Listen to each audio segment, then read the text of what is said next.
கிறிஸ்துவுக்குள் பிரியமானவர்களே, கர்த்தரும் இரட்சகருமாய் இயேசு கிறிஸ்துவின் ஈடினிட்டு நாமத்தினாலே உங்கள் யாவருக்கும் என் அன்பின் வாழ்த்து தெரிவித்துள்ளேன். தேவன் அருளிய அப்பம் பிரேயர் மினிஸ்ட்ரி சேனல் மூலியமாக உங்களோடு சந்திப்பதில் மிகுந்த மகிழ்ச்சியடைகிறேன். தினம்தோறும் அதிகால வேளையிலே பரிசுத்த வேதாந்தத்தில் நாம் ஒரு பகுதியை தியானித்து நம்முடைய குடும்ப பாதுகாப்பிற்காக நாம் ஜெபித்து வருகிறோம். நீதிமொழிகள் 24 அதிகாரம் 1-2 ஆகிய வசனங்களிலே, பொல்லாத மனுஷர் மேல் பொறாமை கொள்ளாதே, அவர்களோட இருக்கவும் விரும்பாதே. அவர்கள் இருதயம் கொடுமையை யோசிக்கும், அவர்கள் உதடுகள் தீவினையை பேசும். ஹல்லேலூயா. கிறிஸ்துவுக்குள் பிரியமானவர்களே, பொல்லாத மனுஷர் மேல் பொறாமை கொள்ளாதே. ஒரு மனுஷன் பொல்லாத மனுஷனா இருக்கும்போது அவர்கள் மேலே தேவையில்லாமல் பொறாமை கொள்ளக்கூடாது. அவர்களோட இருக்கவும் விரும்பாது. அதை சிம்பிளா நம்ம எப்படி சொன்னா புரிந்து கொள்ளலாம் அப்படின்னா, பொல்லாத மனுஷன் சொல்லி தெரிஞ்சுட்டு அங்க இருக்காத, அங்கேருந்து கிளம்பிடு அப்படிங்க. இல்லைன்னா அங்கதான் இருப்பேன், எனக்கு அங்கதான் நல்லா இருக்கு, அவங்கதான் தேவையில்லாத வார்த்தையெல்லாம் பேசுறாங்க, அதுதான் காதுக்கு இனிமையா இருக்கு அப்படின்னா, இவனும் சேர்ந்து பொல்லாத மனுஷனா மாறிடுவான். இப்ப பிரச்சனை எங்க ஆரம்பிக்கு அப்படின்னா, ஒரு மனுஷன் விக்கிரத்துக்குள்ள போறான், தெரியுது இவன் விக்கிரத்துக்குள்ள தான் போறான் அப்படின்னு சொல்லி தெரியுது.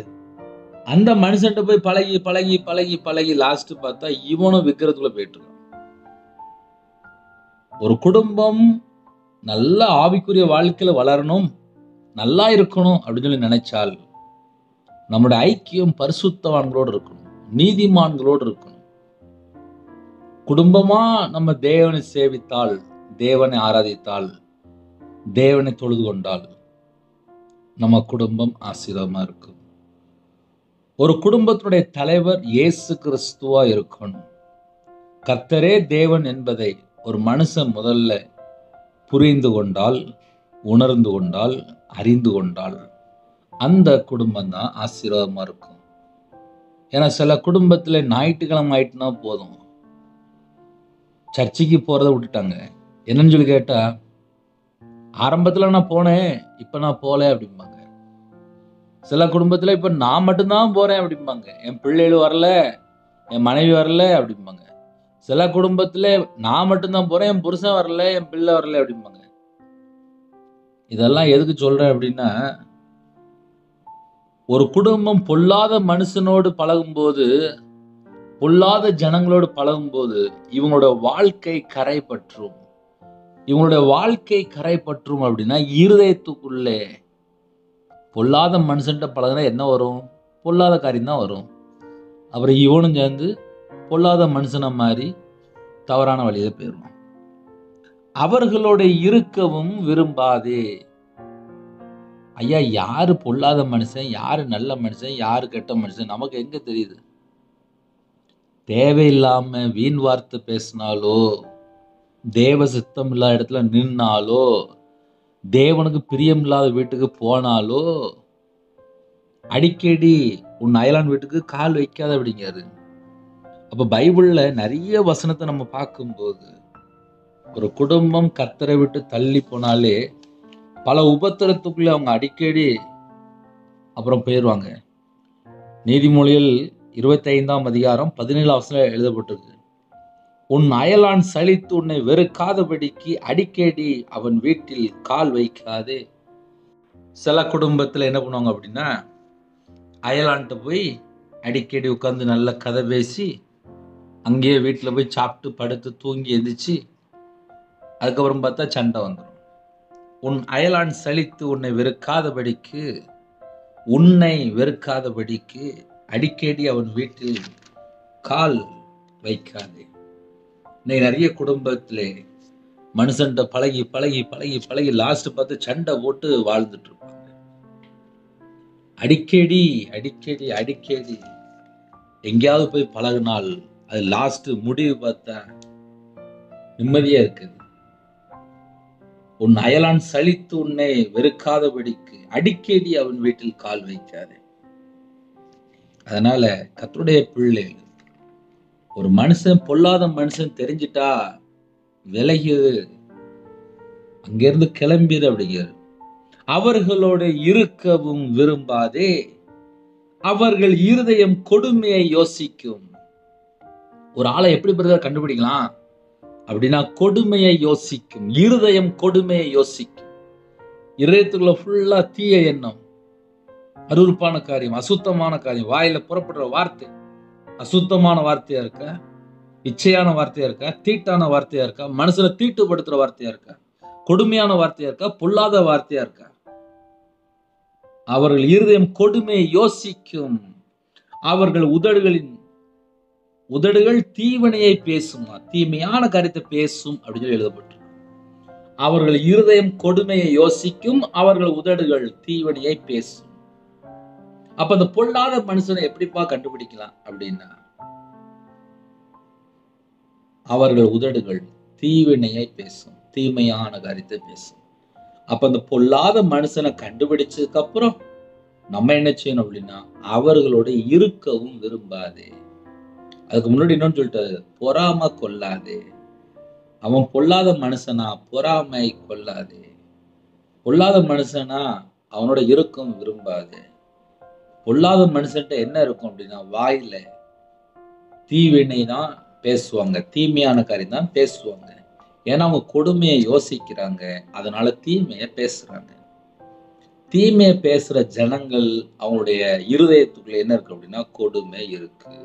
அவங்க கொடுமையை யோசித்துதான் அவங்க வாயில தீமையான வார்த்தை பேசுறாங்க. அப்போ ஒரு குடும்பத்திலே ஒரு ஜனம், இல்ல ஒரு நபர், இல்லைன்னா ஒரு ஃப்ரெண்டு, இவர்களை நம்ம எப்படி கண்டுபிடிக்கலாம்? முதல்ல அவங்க பொல்லாத மனுஷன் சொல்லி எப்படி கண்டுபிடிக்கலாம்? ஏன்னா இப்ப அவர்களோட இருக்க விரும்பாதுன்னு சொல்லி போட்டிருக்கு. ஒருத்தன் பொல்லாத மனுஷனா இருக்கான்ப்பா, அவர்களோட இருக்க விரும்பாதுன்னு சொல்றாரு. இந்த பொல்லாத மனுஷனை கண்டுபிடிச்சாதானே நம்ம விலகி போலாம் அப்படின்னா, அவங்களை எப்படி கண்டுபிடிக்கலாம் அப்படின்னா, 2வது வசனத்துல ஒரு ஆன்சர் இருக்கு. அவர்கள் உதடுகள் தீவினையை பேசும். அதுதான் கீவேர்டு. அவர்கள் உதடுகள் தீவினையை பேசும், தீமையான காரியத்தை பேசும். அப்ப நம்ம பழகிற ஜனங்கள் தீமையான காரியத்தை பேசுறாங்க அப்படின்னா, அவர்களோட இருக்கவும் விரும்பாதே. அங்க இருந்து காணாம கிளம்பியது பேரு அப்படிம்பாங்க. அங்க உனக்கு என்ன வேலை அப்படிம்பாங்க. அழகா அந்த வீட்டுல வயசான பாட்டிமாரு, அம்மா அப்பா, பெரியவங்க, அங்க உனக்கு என்ன வேலை அப்படிம்பாங்க. இந்த கடைசி காலத்துல நிறைய குடும்பத்துல செல்போனை வாங்கி கொடுத்து, சின்ன பிள்ளைகள், வாலிப பிள்ளைகள், 2 வயசு பையன், ஒரு 3 நாள் முன்னாடி ஒரு சிஸ்டர் அவங்க என்ன சொன்னாங்க அப்படின்னா, நான் வீட்டுக்கு போவேன், வீட்டு வாசப்படியில் வச்ச உடனே என் 2 வயசு பையன் செல்போனை தாங்கன்னு சொல்லி கேட்பானா. 2 வயசு தான் ஆகுதான். வேலையை முடிச்சுட்டு வீட்டுக்கு போறாங்க. வேலையை முடிச்சுட்டு வீட்டுக்கு போகும்போது, வீட்டுக்கு போய் வாசல் நின்ன உடனே செல்போன். சாப்பிட முன்னாடி செல்போன் கொடுத்தாதான் அந்த பையன் சாப்பிடுறான். இப்படி நிறைய குடும்பத்துல ஒரு பிள்ளைகள் என்ன செய்யுது, ஒரு குடும்பம் எப்படி இருக்கு, கணவன் மனைவி எப்படி இருக்கிறாங்க, நம்ம ஃபேமிலி எப்படி இருக்கு, நம்மளோட பழக்க வழக்கம் யார்கிட்ட இருக்கு. ஒன்றும் இல்லை, சிம்பிளா சொல்லி தரனே, ஒரு 6 மணி நேரம் நல்ல நாடகம், நல்ல படம் பார்க்குறாங்க. இந்த 6 மணி நேரம் இவங்க சிந்தனைக்குள்ளே, இவங்க இதயத்துக்குள்ளே தீமையான காரியத்தை விதைச்சாச்சு அப்படின்னா, அப்புறம் இவங்க வாயில புறப்படுற வார்த்தை ஃபுல்லாவே அதுதான் வாயில வரும். அப்ப எந்த மனுஷன் பொல்லாத மனுஷன் அப்படின்னா, நல்ல நாடகம் பார்த்துட்டு, நல்ல படம் பார்த்துட்டு, அப்புறம் இஷ்டம் போல வாழ்ந்துகிட்டு, நல்ல கதை பேசிக்கிட்டு, பக்கத்து வீட்டுல போய் நல்ல கதை பேசிக்கிட்டு, உருப்படாத கதையா இருக்கும். நல்ல கதையை பேச மாட்டாங்க, தேவையில்லாத கதையா இருக்கும். ஏன் அதை ஏன் சொல்லி தர வேண்டிய அப்படின்னா, கர்த்தருடைய பிள்ளைகள் ஞானமா இல்லை அப்படின்னா நம்ம கரைப்பட்டு விடுவோம். நம்ம பழகிற பழக்கம், நம்ம கூட இருக்கிறவங்க, அது ஒரு நபரா இருந்தாலும் கர்த்தருடைய பிள்ளைகளா இருந்தா மட்டும்தான் நம்ம பரிசுத்தமா வாழ முடியும். நம்ம கூட இருக்கிற ஒரு குடும்பம், இல்ல 2 குடும்பம், இல்ல ஒரு நபர், இல்ல ஒரு ஃப்ரெண்டு பொல்லாத மனுஷனா இருக்கும்போது அவர்களோட இருக்க விரும்பாதே. அவர்களோட இருந்தால் இவனும் கெட்டு போயிருவான்னு அர்த்தம். ஒரு குடும்பத்துல சனிக்கிழமை ஆயிட்டுப்பா, வேலையை முடிச்சுட்டு 1 வாரம் சம்பளம் வாங்குறாங்க. சம்பளம் வாங்கிட்டு வீட்டுல அம்மா கேட்டிருப்பாங்க, வீட்டம்மா கேட்டிருப்பாங்க, இவ்வளவு கடன் இருக்குன்னு சொல்லியிருப்பாங்க. நான் அப்படியே முழு ரூபாயை கொண்டு வரேன் சொல்லுவான். ஆனா சாயங்காலம் ஆனோடனே அந்த சம்பளம் வாங்கினோடனே இந்த கிளம்பும் போது லைட்டா அந்த ஒயிட் ஷாப்புக்கு போயிட்டு வருவாங்க. அங்க போய் கொஞ்சம் ரூபாய் காலி பண்ணிட்டு அவரை தடுமாறி விழுந்து அவரை மண்டையை உடைச்சிட்டு லாஸ்ட் என்னன்னு சொல்லி கேட்டா, அவன் கூட பழகுன நபர் ஒரு பொல்லாத மனுஷனா இருப்பான். அவன் தான் கூட்டு போயிருப்பான். இப்ப இந்த பிரச்சனை எங்க ஆரம்பிச்சது அப்படின்னா, ஒரு வாரம் ஒழுங்கா வேலை பார்த்த பையன் தான், குடும்பத்துக்காக உழைச்ச ஒரு தகப்பனார் தான், நல்ல மனுஷன் தான், நல்லாதான் இருந்தான். ஆனா கூட சேர்ந்த ஒரு பொல்லாத மனுஷனாலே, அவன் கூட போனதுனாலே, அவனோட இருந்ததுனாலே இவனும் கெட்டு, இவன் குடும்பமும் லாஸ்ட் கஷ்டப்பட்டு, லாஸ்ட் அந்த வீட்டுல உள்ள ஒரு வாலிப பிள்ளை, வாலிப பையன் ஸ்கூல் படிக்க முடியாம போய் லாஸ்ட் ஒரு கடையில போய் வேலை பார்த்துட்டு இருப்பாங்க. இதுக்கு காரணம் என்னன்னு சொல்லி பார்த்தா, ஒரு குடும்பத்துடைய தலைவர் சரியா இல்லைன்னா அந்த பிள்ளையோட வாழ்க்கையில படிப்பு எல்லாம் பாதியில நின்று போயிருது. ஒருவேளை படிச்சா கூட புக்கு கூட வாங்கி கொடுக்க முடியல. கேட்டாங்க அப்பா தண்ணி அடிச்சு எங்கே விழுந்துடப்பாரு. அந்த பொல்லாத மனுஷனோட பழகும் போது, அவங்களோட இருக்க விரும்பும் போது எல்லாமே நஷ்டமா மாறிடும். ஒரு குடும்பம் ஆசீர்வாதமா இருக்கணும் அப்படின்னா நம்மளோட ஐக்கியம் யாரோட இருக்கு? ஞாயிற்றுக்கிழமை ஆயிட்டுப்பா, அழகா சர்ச்சுக்கு காலையில போய் தேவனுடைய சமூகத்துல போய் விழுந்து கிடந்தா, ஆலயத்துக்குள்ள நம்ம கால் எடுத்து வச்சாலே நம்ம குடும்பம் ஆசீர்வாதம். ஆலயத்துக்குள்ள போயிட்டாலே ஆசீர்வாதம் தான். சில குடும்பத்துல ஆலயத்துக்குள்ள போய் நல்ல கதை பேசிட்டு இருப்பாங்க, அங்கேயும் போய் பொல்லாத மனுஷன் தான் பேசிட்டு இருப்பாங்க. இப்ப எப்படி பிரச்சனை வருது அப்படின்னா, ஆலயத்துக்குள்ள போறோம், நம்ம தேவனை தேட போறோம், தேவனோட சமூகத்துல போய் பேசாம அமைதியா இருந்து அங்க என்ன வார்த்தை தேவன் தராரு, அந்த வார்த்தையின்படி நம்மளோட வாழ்க்கை இருந்தா நல்லா இருக்கும். சர்ச்சுக்குள்ள போய் உட்காந்துட்டு பக்கத்துல அவங்க என்ன பண்றாங்க, அப்புறம் சர்ச்சு முடிஞ்சவரை உட்காந்து கதை பேசுறது, சர்ச்சுக்கு வெளியில நின்று கதை பேசுறது, இதெல்லாம் அந்த பொல்லாத மனுஷன் கூட எங்கெல்லாம் சேர்ந்து ஒரு ஃப்ரெண்டு ஒரு ஐக்கியமா உள்ள போறாங்களோ, அதுக்கப்புறம் உதட்டுல வாயில புறப்படுற வார்த்தையில தீமையான வார்த்தை தான் புறப்படும்.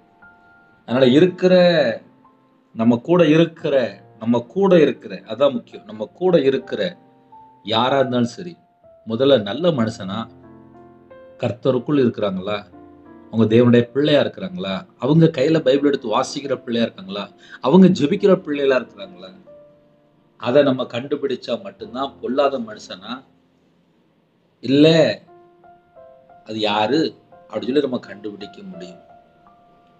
இப்ப சில குடும்பத்துல இந்த செல்போன் வந்ததுக்கு அப்புறம் சும்மா ஒரு 2 மணி நேரம் பேசுறது, சும்மா ஒரு 3 மணி நேரம் பேசுறது, அப்புறம் வம்பா வேறும்.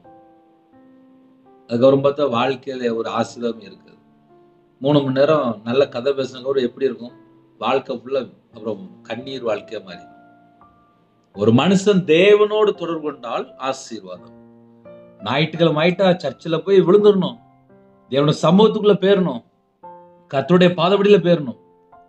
பொல்லாத மனுஷன் சர்ச்சுக்கு போக மாட்டான்ப்பா. நல்லா கண்டுபிடிக்கலாம். பொல்லாத மனுஷன் அப்படின்னா ஞாயிற்றுக்கிழமை சர்ச்சுக்கு போக மாட்டான். ஆனா கர்த்தருடைய பிள்ளைகள் ஞாயிற்றுக்கிழமை சர்ச்சுக்கு போயிடுவாங்க.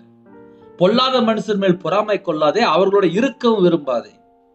பொல்லாத மனுஷன் சர்ச்சுக்கே போக மாட்டான், அவங்க கூட இருக்கவும் விரும்பாதே. அவர்கள் இருதயம் கொடுமையை யோசிக்கும். ஏன்னா பொல்லாத மனுஷனுக்குள்ள என்ன நடக்கும்? கொடுமை தான் இருக்கும்.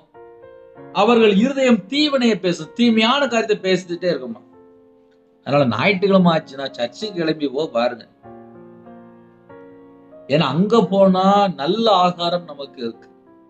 தேவையில்லாத இடத்துல இருக்கும்போது அங்க தேவையில்லாத காரியத்துல போய் சிக்கி கொள்வாங்க. இன்னைக்கு உள்ள காரியங்களுக்காக நம்ம ஜெபிக்க போறோம். அர்ப்பணிங்க, தாழ்த்துங்க. நம்ம குடும்பத்தை தேவன் மட்டும்தான் ஆசீர்வதிக்க முடியும். அர்ப்பணிப்போமா? கண்களை மூடி நாம் ஜெபம் செய்வோம். அன்பின் கர்த்தாவே, நன்றியோடு துதிக்கிறோம், சொல்கிறோம்ப்பா. புதிய நாளைக்கான கிருபைக்கா நன்றி. இணைந்திருக்கிற குடும்பங்கள் ஆலயத்துக்குள்ள நாட்டப்படணும்.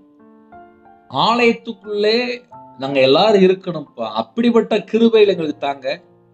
பொல்லாத மனுஷனுடைய பழக்க வழக்கங்கள் எங்களுக்கு வேண்டாம். தீமையான பேசுற ஜனங்களோடு நாங்க பேச வேண்டாம். கர்த்தருடைய பிள்ளைகளோடு நாங்க இருக்கணும்ப்பா. அந்த கிருபை எங்களுக்கு தாங்க. யாரெல்லாம் இணைந்திருக்காங்களோ புது கிருபையால் நிரப்புங்க, அபிஷேகத்தால் நிரப்புங்க, உங்களுடைய வல்லமையால் நிரப்புங்க. ஜெப அபிஷேகம் தாங்க, தியானிக்கிற அபிஷேகம் தாங்க, துதிக்கிற அபிஷேகம் தாங்க. கிருபையின் ஆவியானவரே இறங்கி வாங்கப்பா. மகிமையின் ஆவியானவர் இறங்கி வாங்கப்பா. பரிசுத்த ஆவியானவர் இறங்கி வாங்கப்பா. யாரெல்லாம் இணைந்திருக்காங்களோ எல்லா குடும்பத்தையும் கர்த்தர் சந்திக்கணும். இந்த நாளையும் யாரெல்லாம் ஆலயத்துக்கு புறப்படுறாங்களோ ஆலயத்தினுடைய நன்மைகளை பெற்றுக்கொள்ளும். கர்த்தர் கிருபை செய்யுங்க. விசேஷமா பிறந்த நாள் கொண்டாடுறாங்க, திருமண நாள் கொண்டாடுறாங்க, கர்த்தருடைய கரம் பிள்ளைகளோட கொண்டாடட்டும். 100 மடங்கு ஆசீர்வாதத்தை பெற்றுக்கொள்ள சகலமான வாசல் திறந்தாங்க. ஒவ்வொரு குடும்பத்தையும் பேர் பேராக ஆசீர்வதிங்க. கற்பதனியா ஜெபிக்கிறாங்க, கர்த்தரே மனமிறங்கி அந்த பிள்ளைகளை ஆசீர்வதிங்க. மாசமா இருக்குங்க, கர்த்தருடைய கரத்துல பிள்ளைகளை அர்ப்பணிக்கிறோம். தாய் மூலியமா தேவன் ஆசீர்வாத கிருபைக்காக 1000 மடங்கு நமக்கு நன்றி செலுத்தினோம். டெலிவரி போறாங்க, பரம வைத்தியர் கூட இருந்து அப்போ அவங்க பிள்ளையை நார்மல் டெலிவரி ஆக்கிட்டாங்க. கர்த்தர் கூட இருங்க, சாட்சி சொல்ல கர்த்தர் கிருபை செய்யுங்க. திருமணம் முடிந்ததுக்கு அப்புறம் எந்த குடும்பத்துக்குள்ளே கணவன் மனைவிக்குள்ள ஒருமனப்பட்ட ஆவி இல்லாமல் பல விதமான குழப்பத்தோடு, வேதனையோடு, நிந்தையோடு, அவமானத்தோடு வீட்டுக்குள்ளே அப்பா கர்த்தரை விட்டு வழி விலகி விக்கிரத்துக்குள்ளே எந்த குடும்பத்துல வாழ்றாங்களோ அந்த குடும்பத்துக்கு விரோதமா கிரியை செய்ற எல்லா வானமண்டல பொல்லாத சகல சத்துரு கிரியெல்லாம் ஏசு கிறிஸ்து ரத்தத்தினாலே ஏசு கிறிஸ்து நாமத்தை சுட்டறியப்படும். ராஜா, வலு செருப்பத்தினுடைய கிரியைகள் ஏசு கிறிஸ்து நாமத்தை சுட்டறியப்படும். எந்த வீட்டுக்கு விரோதமா வலு செருப்பத்தினுடைய கிரியைகள் செயல்பட்டு கொடுக்கோ அந்த எல்லா சபிக்கப்பட்ட எல்லா கிரியைகளும் ஏசு கிறிஸ்து நாமத்தினாலே சத்துருவை பட்சிற அக்கினி அனுப்புங்கப்பா, சுட்டு எறியப்படட்டும்ப்பா. சிறுபிள்ளை முதல் கொண்டு முதியோர் எல்லா குடும்பத்துக்கு வேலை அடைங்கப்பா. உங்களோட ரத்த கோட்டைகளை வேலை அடைங்கப்பா. பிதா குமாரன் பரிசுத்த நாமத்தினாலே முத்திரை போடுங்க. ஏசு கிறிஸ்து ரத்தத்தினாலே ஏசு கிறிஸ்து நாமத்தினாலே ஒவ்வொரு குடும்பமும் வேலை அடைபடுது. ராஜா, வாலிப பிள்ளைகள் இணைந்திருக்காங்க. வாலிப வயசுல ஒரு சிறுஸ்டியரை நினை என்று வேதம் சொல்லிடுது. எந்த குடும்பத்துல இணைந்திருக்காங்களோ அந்த பிள்ளைகளை கர்த்தர் தூக்கி எடுங்க. எல்லா காரியத்திலும் கர்த்தர் பிரியமானபடி வாழ வேண்டும். கர்த்தர் கிருபை செய்யுங்க. உங்க நாமம் மேம்படுத்தும். உங்களுடைய கரத்திலே ஒவ்வொரு குடும்பத்தையும் அர்ப்பணிங்க. சிறுபிள்ளை முதல் கொண்டு முதியோர் வரை எல்லாரையும் கர்த்தர் வேலை அடைத்து அப்பா அந்த நாள் எல்லா தடையெல்லாம் நீக்கி ஆசுறீங்க. யாரெல்லாம் வெளியில புறப்படுறாங்களோ எல்லா குடும்பத்துக்கும் ஒரு பாதுகாப்பு தாங்க. வாகனத்துல போறாங்க, டிரைவிங் லைன்ல இருக்காங்கப்பா. சில குடும்பத்திலே பல கிலோமீட்டர் போறாங்க. எல்லா குடும்பத்துக்கு கர்த்தர் வேலை அடைத்து ஆசுறீங்க. யாரெல்லாம் வியாபாரத்துல ஜெபிக்கிறாங்களோ, கம்பெனி இருக்காங்களோ, யாரெல்லாம் வேலைக்கு போறாங்களோ எல்லா குடும்பமும் கர்த்தருடைய கரத்துல அப்படிடும். சிறுபிள்ளை முதல் கொண்டு முதியோர் எல்லா குடும்பத்துக்கு கர்த்தர் வேலை அடைத்து பரிசுத்தப்படுத்தி ஆசுறீங்க. கடன் உபத்திரத்துல எந்த குடும்பத்துல கஷ்டப்படாத கடன் பிரச்சனை மாற்றித்தாங்க. சரீரத்துல பலவீனத்தோடு எந்த குடும்பத்துல எந்த நாட்டுக்குள்ள எந்த சூழ்நிலை இணைந்திருக்காங்களோ எல்லா குடும்பத்தையும் கர்த்தர் பரிசுத்தப்படுத்தி அப்பா உங்களோட ரத்தத்தினால கழுவணும்ப்பா. பலவீனத்தை நீக்கித்தாங்கப்பா. உங்க பிள்ளைகளுக்கு பூரண சுகம் வேணும், பரிபூர்ணமான ஆரோக்கியம் வேணும், தீர்காயுஸ் வேணும்ப்பா. யாரெல்லாம் கண்ணீரோடு தரப்புல நிக்கிறாங்களோ அந்த குடும்பத்துக்கு ஜீவனை கட்டளிடுங்க, தீர்காயுசை கட்டளிடுங்கப்பா. ஒவ்வொரு குடும்பத்தையும் பரிசுத்தப்படுத்தி ஆசுறீங்க. தேவன் அருளி அப்ப மினிஷன் மூலமா இணைந்துகிற குடும்பங்கள் ஏசு கிறிஸ்து ரத்தத்தினாலே ஏசு கிறிஸ்து நாமத்தினால ஆசீர்வதிக்கப்படும். ராஜா, வானத்துக்கும் பூமிக்கும் சகல அதிகாரம் உள்ள கர்த்தராகிய இயேசு கிறிஸ்து நாமத்துக்குள்ளே எங்க எல்லாருடைய ஆவி, ஆத்துமா, சரீரம், சிந்தனை எல்லாவற்றும் அர்ப்பணிக்கிறோம். இந்த நாளை கர்த்தர் ஆசீர்வதித்தாங்க. துதி கன மகிமை எல்லாம் கர்த்தராகிய இயேசு கிறிஸ்து ராஜா ஒருவருக்கே செலுத்துகிறோம். இயேசு கிறிஸ்து பிதாவே, ஆமென். தேவனுக்கு மகிமை உண்டாவதாக. கர்த்தர் தாமே உங்களை உங்கள் குடும்பத்தின் சகல காரியத்தையும் சம்பூர்ணமாக திருப்தியா கர்த்தர் கூட இருந்து பரிபூர்ணமாக ஆசீர்வதிப்பாராக. ஆமென். கர்த்தராகிய இயேசுவின் கிருபையும் பிதாவாகிய அன்பும் பரிசுத்தனுடைய ஐக்கியமும் எப்பொழுதும் சதா காலங்களிலும் நம்ம கூட இருப்பதாக. ஆமென். கிறிஸ்துவில் பிரியமானவர்களே, 9363064181 நம்பர் உண்டால் நாங்கள் உங்களுக்காக குடும்பத்துக்காக ஜெபிப்போம். நீங்களும் எங்களுடைய ஊழியர்களுக்காக ஜெபித்துள்ளார்கள். கர்த்தர் உங்களையும் உங்கள் குடும்பத்தில் சகல காரியத்திலும் சம்பூர்ணமாக திருப்தியாக கர்த்தர் கூட இருந்து பரிபூர்ணமாக ஆசீர்வதிப்பாராக. ஆமென். கர்த்தராகிய இயேசுவின் கிருபையும் பிதாவாகிய அன்பும் பரிசுத்தனுடைய ஐக்கியமும் எப்பொழுதும் சதா காலங்களிலும் நம்மளோடு கொடுப்பதாக. ஆமென். God bless you.